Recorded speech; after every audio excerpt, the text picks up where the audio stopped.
Ето рецептната на една пикантна кремвишка.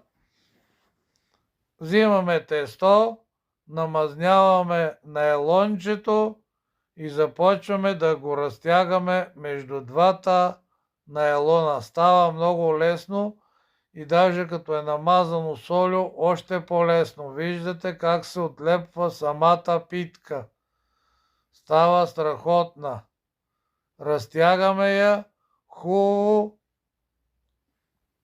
След това намазваме с апетитка.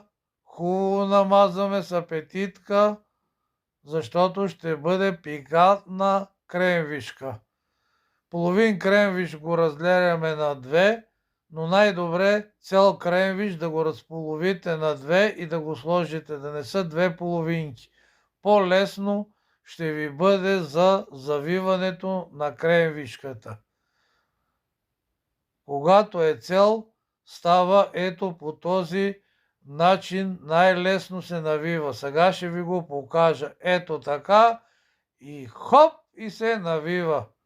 Но трябва кремвишето да е цело вътре в тестото. Сега го прехвърляме на хартийката и отива в фраерчето. Ето го вече как е изпечено хубаво. Ето я как изглежда от всякъде. Страхотна е питката.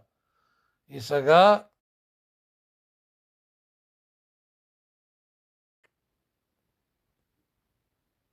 я да видиме. Гледайте как се дига пара. Чудесна е. Сега да я опитам. Вкусна, приятели. Страхотна е. Вижте и коричката каква е. Хрупкава. Вижте и отвътре. Страхотна питка, пикантна кремвишка.